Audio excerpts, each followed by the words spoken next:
नमस्कार दोस्तों, ये video editorial compilation for mains का पार्ट है। आप प्लेलिस्ट में जाके एडिटोरियल की वीडियोस पेपर वाइज और टॉपिक वाइज देख सकते हो। और अगर आप दिसंबर 2019 के बाद की वीडियोस को देखना चाहते हो तो वीडियो के नीचे मौजूद ज्वाइन बटन की सहायता से आप मेंबरशिप को ज्वाइन कर सकते हो। चलिए डिस्कशन स्टार्ट करते हैं। आप जीएस पेपर 3 के इन टॉपिक्स से आर्टिकल को रिलेट कर सकते हो। क्या कंटेस्ट है? देखो, 2010 में कोल सेस को लगाया गया था। डोमेस्टिक कोल की माइनिंग पर या फिर कोल को बाहर से इंपोर्ट किया जाता है, दोनों प्रकार के कोयले पर लगता है कोल सेस। ये एक प्रकार से टैक्स होता है। कोल सेस लगाकर ये रिकॉग्नाइज किया गया था कि देखो, कोयले की माइनिंग से और कोयले को जलाने से हवा में, वाटर में और लोगों की हेल्थ पर भी बुरा प्रभाव पड़ता है। तो कोल सेस से जो पैसा इकट्ठा होगा वो क्लीन एनर्जी के क्षेत्र में इन्वेस्ट किया जाएगा, ऐसा सोचा गया था।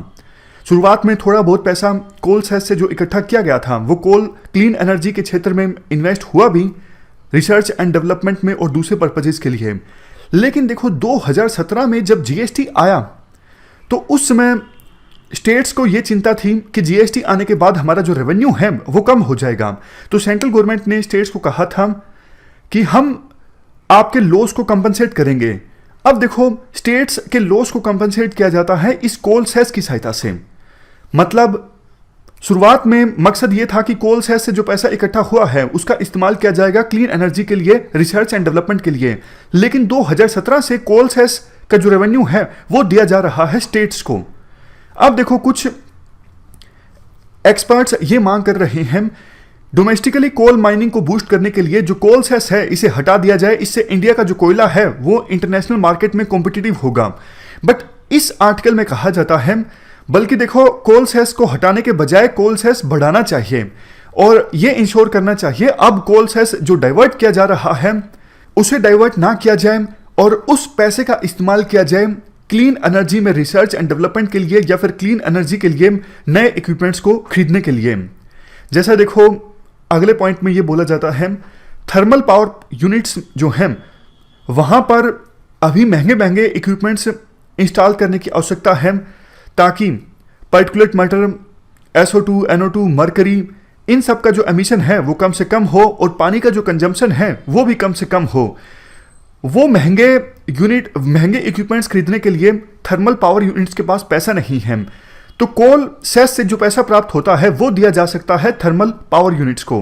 और अगर देखो, हमारे देश में हम ये कोल सेस अगर हटा देते हैं तो वर्ल्ड में ये सिग्नल जाएगा इंडिया जो है वो इन्वायरमेंट को प्रोटेक्ट करने के लिए सीरियस नहीं है।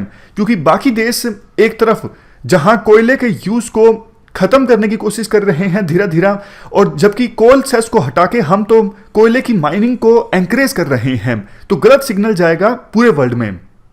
इसके बाद देखो, कुछ एक्सपर्ट्स ये भी बोलते हैं कि अगर कोल सेस को नहीं हटाया जाता है तो इलेक्ट्रिसिटी के जो टैरिफ हैं उसको इंक्रीज कर दिया जाए। मतलब 1 यूनिट इलेक्ट्रिसिटी की जो कीमत है उसे बढ़ा दिया जाए।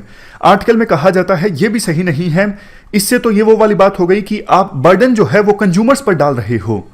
अगर कोल सेस का पैसा इस्तेमाल किया जाता है क्लीन एनर्जी में रिसर्च के लिए तो पोल्यूशन को कम करने के लिए एक मिटिगेशन इंडस्ट्री इस्टेब्लिश हो जाएगी। इससे बहुत सारी जॉब्स भी क्रिएट होंगी, लोगों का जो इनकम लेवल है वो बढ़ेगा और ये ज़्यादा बेहतर है बजाय इसके कि आप इलेक्ट्रिसिटी के दाम बढ़ाओ, इलेक्ट्रिसिटी के टैरिफ इंक्रीज करो।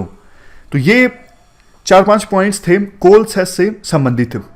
इस डिस्कशन में फिलहाल इतना ही है। Thank you very much for discussion.